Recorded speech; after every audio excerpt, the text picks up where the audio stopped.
ओम नमः शिवाय। प्रिय भक्तजनों, आज हम बात करने जा रहे हैं भगवान भोलेनाथ को समर्पित पवित्र और चमत्कारी 16 सोमवार व्रत के बारे में। यह व्रत केवल एक उपवास ही नहीं, बल्कि श्रद्धा, विश्वास और पूर्ण समर्पण का प्रतीक है। श्रद्धा हो मन में और भक्ति हो हृदय में, तो शिव जी का आशीर्वाद दूर कर देता है हर दुख को। जय भोलेनाथ। आप सभी पर भोलेनाथ का आशीर्वाद सदैव बना रहे। कलयुग के इस दौर में जहाँ जीवन संघर्षों से भरा है, वहाँ एक ऐसा व्रत है जो नर हो या नारी, किसी की भी मनोकामना को पूर्ण कर सकता है। यह व्रत 16 सोमवार व्रत, जो स्वयं भोलेनाथ को प्रसन्न करने का अचूक साधन माना गया है। और सावन के महीने से 16 सोमवार व्रत प्रारंभ किए जाते हैं। तो आज के इस वीडियो में हम आपको बताएंगे 16 सोमवार व्रत का धार्मिक महत्व क्या है, इस व्रत की विधि क्या है, कब से शुरू करना चाहिए, कैसे शुरू करना चाहिए, किन किन बातों का ध्यान करना है, किस समय पूजा करनी है, पूजा विधि क्या है, और इस व्रत से कैसे आप सुखी दाम्पत्य जीवन का आशीर्वाद पा सकते हैं। नौकरी में सफलता हो या फिर संतान सुख जैसे दुर्लभ वरदान हो, क्योंकि यह केवल एक व्रत नहीं है, यह भगवान शिव से संवाद का एक माध्यम है। इसलिए आज की यह वीडियो हर उस व्यक्ति के लिए बहुत जरूरी है जो जीवन में कुछ बड़ा पाना चाहता है, जो कठिनाइयों से निकलना चाहता है, या फिर जो भोलेनाथ से अपने हृदय की बात कहना चाहता है। इसलिए आप सभी से अनुरोध है कि इस वीडियो को अंत तक जरूर देखें और भगवान शिव की कृपा पाने का यह अवसर बिल्कुल मत चूकिएगा। सबसे पहले बात करते हैं 16 सोमवार व्रत की शुरुआत आखिर हुई कैसे। तो शिव पुराण के अनुसार जगत जननी देवी पार्वती ने सबसे पहले भगवान शिव को पति के रूप में पाने की कामना से 16 सोमवार के व्रत रखे थे। जब माता सती ने दक्ष प्रजापति की पुत्री माता पार्वती के रूप में जन्म लिया, तब उन्होंने महादेव को हर जन्म में अपना पति बनाने का प्रण लिया। और इसी प्रण के कारण माता पार्वती ने 16 सोमवार का कठिन व्रत रखा और घोर तप किया। फिर माता पार्वती जी की इस तपस्या से प्रसन्न होकर भगवान शिव ने सावन के महीने में ही अपनी पत्नी के रूप में उन्हें स्वीकार किया। इस प्रकार 16 सोमवार व्रत रखने से माता पार्वती महादेव की अर्धांगिनी बनी। साथ ही भगवान शिव ने माता पार्वती को यह भी आशीर्वाद दिया कि जो भी व्यक्ति श्रद्धा के साथ इस पावन महीने में भोलेनाथ के साथ माता पार्वती जी की पूजा करेगा, उनके सभी मनोकामनाएं भोलेनाथ और माता पार्वती पूर्ण करेंगे। अब सबसे पहले बात करते हैं 16 सोमवार व्रत कब से शुरू करना चाहिए। तो देखिए, 16 सोमवार व्रत वैसे तो कार्तिक और मार्गशीर्ष मास से भी शुरू किए जा सकते हैं, लेकिन सावन का महीना भोलेनाथ को बहुत प्रिय होता है और इस महीने से अगर 16 सोमवार व्रत की शुरुआत की जाए तो यह सबसे अधिक और सबसे जल्दी फलदायक माने जाते हैं।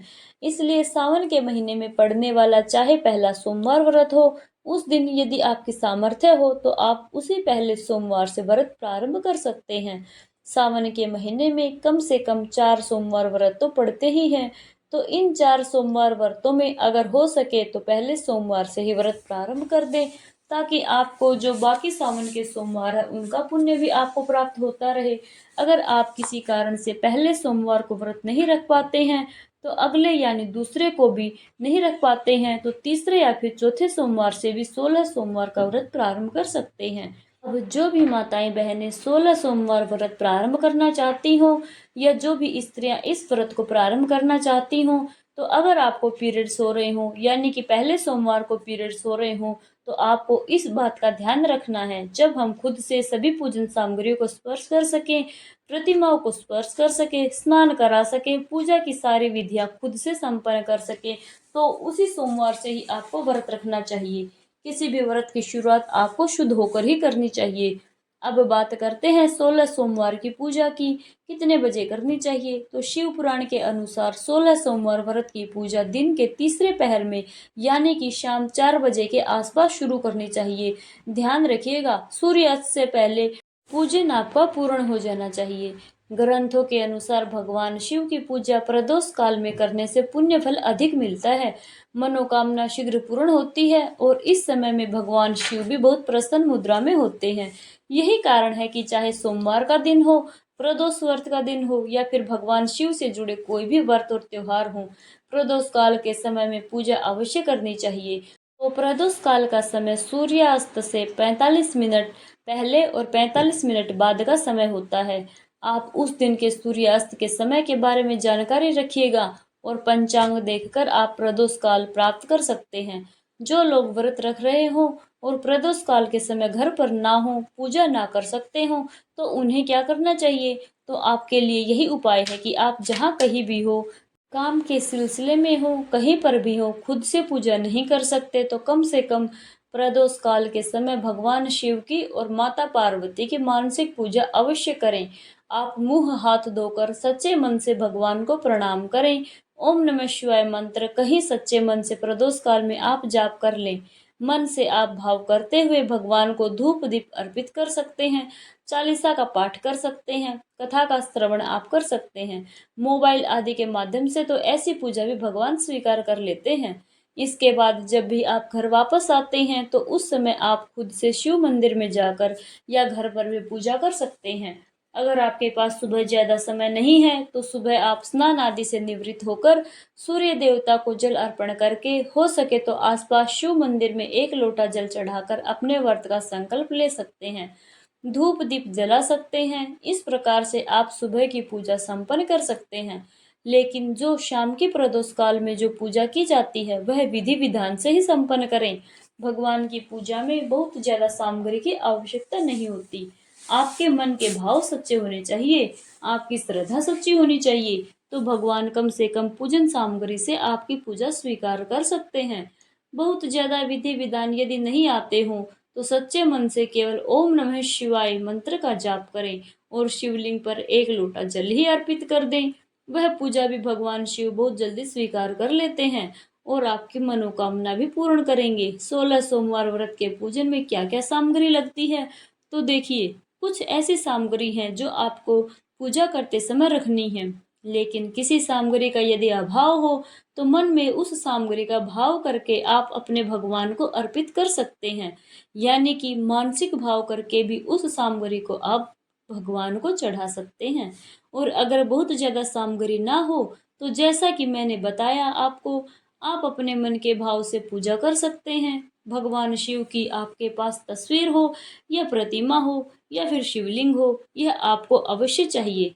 साथ में पूरा शिव परिवार हो तो बहुत अच्छी बात है।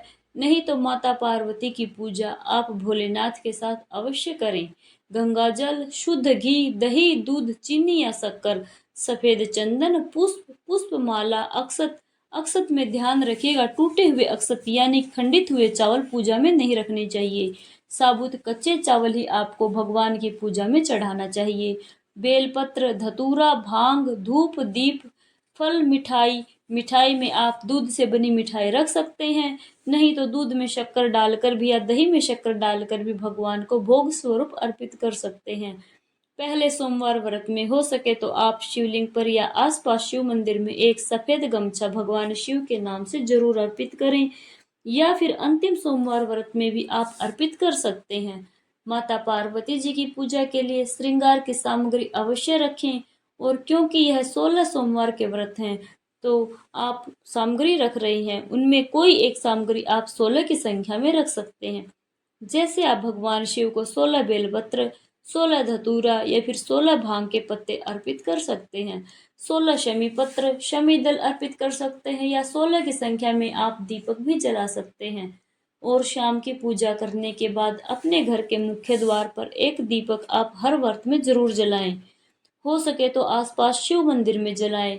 मंदिर में जाना संभव ना हो तो अपने घर के मुख्य द्वार पर दिए की जो बाती होती है वह बाहर की तरफ होनी चाहिए। एक दिया अवश्य लगाएं। व्रत की विधि क्या है, किस प्रकार से आपको व्रत प्रारंभ करने हैं, पूजा करनी है, तो एक बार फिर से आपको बता दें कि सावन के पहले सोमवार को या जिस भी सोमवार से आप व्रत प्रारंभ कर रहे हैं, सूर्य उदय से पहले उठकर स्नान करना है। सूर्योदय के बहुत देर के बाद जो लोग पूजा करते हैं उन्हें व्रत का अधूरा फल ही प्राप्त होता है। फिर स्नान करने के बाद स्वच्छ वस्त्र धारण करें। ध्यान रखें, सफेद, हरा, हल्का गुलाबी या पीले रंग के वस्त्र बहुत शुभ माने जाते हैं। इसके अलावा हल्के नारंगी रंग के वस्त्र भी आप पूजा में धारण कर सकते हैं। फिर आप पहले दिन व्रत का संकल्प भी अवश्य लें। हाथ में थोड़ा सा जल अक्षत रखकर व्रत का संकल्प लें। कि आज से आप पूरे 16 सोमवार व्रत रखने जा रहे हैं। भगवान भोलेनाथ आपकी पूजा और आपके उपवास स्वीकार करेंगे। आपकी जो भी मनोकामना है उसके लिए भी आप प्रार्थना कर सकते हैं। फिर आप पूजा करने के बाद दिन भर उपवास रखें और शाम को प्रदोष काल में जैसा कि आपको बताया वैसे आप पूजा कर सकते हैं। प्रदोष काल में आप कथा का श्रवण और मंत्र जाप आरती ये 3 चरण हैं जिन्हें अवश्य करें। भूले ना। ध्यान रखें, अगर शिवलिंग पर आप दूध दही या पंचामृत अर्पित कर रहे हैं तो तांबे के लोटे में रखकर आपको इन सामग्रियों को नहीं चढ़ाना है, क्योंकि तांबे में रखी गई यह सामग्रियां विष के समान हो जाती हैं। इसलिए आपको स्टील का या पीतल के लोटे का प्रयोग करना चाहिए। शुद्ध जल आप तांबे के लोटे से अर्पित कर सकते हैं। 16 सोमवार व्रतों में आपको भगवान शिव की कथाएं, शिव पुराण, शिव चालीसा का पाठ भी अवश्य करना चाहिए। पूरा पूरा ना पढ़ पाए तो शिव पुराण की कुछ कुछ कथाएं जो मुख्य कथाएं हैं या शुरू से लेकर अंतिम अध्याय तक जिस तरह से भी आप सुन सकते हो वह आप अवश्य सुने। अपने मन को जितना हो सके संयमित रखें, क्रोध ना करें, कोई काम ऐसा ना करें जिससे भोलेनाथ रुष्ट हो जाएं या आपकी पूजा या आपके रक्त द्वारा रखे जा रहे उपवास खंडित हो जाएं। ध्यान रखें, व्रत वाले दिन कुछ भी आपको तामसिक चीजों का सेवन नहीं करना है। घर में भी यह सामग्री नहीं बनानी चाहिए। आप तो अपना ध्यान अवश्य रखिएगा, स्पर्श भी ना करना, सेवन भी नहीं करना। और जो व्रत रखते हैं उन श्रद्धालुओं को व्रत वाले दिन किसी भी दूसरे के घर का चाहे अन्न हो या जल या फल हो या प्रसाद आपको व्रत वाले दिन ग्रहण नहीं करना चाहिए। यहाँ तक कि भगवान शिव को जो भी आप भोग अर्पित करते हैं तो दिन में उस प्रसाद को आपको ग्रहण नहीं करना चाहिए। लेकिन शाम के समय जब आप फलाहार ग्रहण कर रहे हो या अगले दिन सुबह के समय जब अन्न ग्रहण कर के आप अपना व्रत खोल रहे हो तो शिवलिंग पर चढ़ाया गया प्रसाद आप अवश्य ग्रहण करें, क्योंकि ऐसा करना भी बहुत अच्छा माना जाता है, शुभ माना जाता है। अगर आपने 16 सोमवार व्रत का संकल्प लिया है तो व्रतों को बीच में नहीं छोड़ना चाहिए। और अगर आप ऐसा करते हैं जानबूझकर या गलती से तो जो भी व्रत आपने अब तक रखे हैं वह सारे व्रत व्यर्थ चले जाते हैं। और कोशिश करें कि आप 16 सोमवार व्रत की चाहे सुबह की पूजा हो या शाम की पूजा हो अपने घर पर ही करें या आसपास जिस भी मंदिर से पूजा आपने प्रारंभ की है वहीं पर करें। किसी दूसरे के घर जाकर आप पूजा करने से बचें। अगर बहुत ज्यादा अनिवार्य हो, किसी काम के कारण आपको घर से बाहर जाना पड़ा हो और आपने व्रत भी रखा हो, घर पर आकर पूजा करना संभव ना हो, तो उस स्थिति में आप पहले भगवान से क्षमा याचना जरूर कर लें। उसके बाद जिस भी स्थान पर हैं, जिस भी जगह पर आप जा रहे हैं वहां आसपास शिव मंदिर में जाकर पूजा करें तो आपके लिए ज्यादा अच्छा होगा। जो भी श्रद्धालु 16 सोमवार व्रत रख रहे हैं उन्हें इस दौरान जब तक आपके व्रत पूर्ण नहीं हो जाते तब तक मांस, मदिरा या किसी भी प्रकार का अशुद्ध तामसिक भोजन का सेवन नहीं करना चाहिए। 16 सोमवार व्रत में किन किन चीजों का सेवन कर सकते हैं तो देखिए, दूध, दही या फिर दूध से बनी मिठाइयों का सेवन आप कर सकते हैं। इन सब के अलावा आप कुट्टू का आटा, साबूदाना, मखाने या फिर जो भी फलाहार हैं, जूस आदि, उनका सेवन आप कर सकते हैं। हो सके तो नमक का सेवन करने से बचें। बहुत ज्यादा आपको जरूरी हो तो सेंधा नमक आप सेवन कर सकते हैं। सेंधा नमक भी दिन में हो सके तो केवल एक ही समय ले। शाम की पूजा करने के बाद आप सेंधा नमक से बना हुआ फलाहार ग्रहण कर सकते हैं। और व्रत का पारण यानी कि इस व्रत में जो अन्न ग्रहण किया जाता है, रोटी सब्जी जो ग्रहण की जाती है वो अगले दिन सुबह की पूजा करने के बाद ही की जाती है। तो वह भोजन भी आपका शुद्ध सात्विक होना चाहिए, बिना प्याज लहसुन का। उसको भी आप पहले भगवान को अर्पित करें, फिर प्रसाद रूप में स्वयं ग्रहण करें। और इस व्रत में आप आलू या फिर लौकी का भी सेवन कर सकते हैं। इसके अलावा कुछ लोग शाम के समय चूरमे का भोग भगवान को अर्पित करते हैं। रोटी बनाकर उसे चूरकर उसमें घी और शक्कर मिलाकर पहले भगवान को भोग लगाते हैं, उसी को प्रसाद रूप में ग्रहण करते हैं। तो देखिए, वैसे तो 16 सोमवार व्रत में अन्न ग्रहण नहीं करना चाहिए, लेकिन जिन लोगों ने इस प्रकार का संकल्प लिया हो, जिनके लिए अन्न ग्रहण करना बहुत ज्यादा जरूरी हो, तो वे चूरमे का भोग लगाकर चूरमे को ही प्रसाद रूप में ग्रहण कर सकते हैं। और जब व्रत का उद्यापन करना हो तो कैसे करें? 16 सोमवार व्रत जब भी आपके पूर्ण हो जाएं, यानी कि 16 की संख्या पूरी होने के बाद जो अगला 17वां सोमवार आए उसमें आपको व्रत का उद्यापन करना होगा। उद्यापन वाले दिन अगर आपकी सामर्थ्य हो तो आप रुद्राभिषेक करा सकते हैं। 16 जोड़ों यानी 16 स्त्री पुरुषों को भोजन करवा सकते हैं, उनको दान दक्षिणा दे सकते हैं। 16 ब्राह्मणों को या फिर 16 कन्याओं को भी आप भोजन करवा सकते हैं या दान दक्षिणा दे सकते हैं। अगर ऐसा संभव ना हो तो 16 की संख्या में आप पूजन सामग्री का या काम में आने वाली सामग्रियों का दान भी दे सकते हैं। 16 सोमवार व्रत का उद्यापन करने के लिए आप इस दिन गेहूं के आटे से बने चूरमे का भोग भगवान को अर्पित करें। दूध से बनी मिठाइयों का जैसे खोए आदि की बर्फी का भगवान को भोग लगाएं। उसे प्रसाद रूप में पहले सभी लोगों में बांटें, फिर प्रसाद रूप में स्वयं भी ग्रहण करें। और उद्यापन वाले दिन भी सात्विक भोजन का ही आपको सेवन करना है।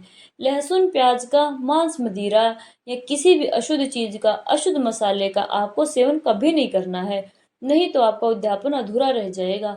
यह थी आज की वीडियो। अगर आपको जानकारी अच्छी लगी हो तो वीडियो को लाइक करें, शेयर करें और कमेंट में हर हर महादेव जरूर लिखें। इस वीडियो को पूरा देखा है तो आपको कोई सुझाव हो, कोई प्रश्न हो तो कमेंट बॉक्स में जरूर बताना। हर हर महादेव। श्री शिवाय नमस्तुभ्यम।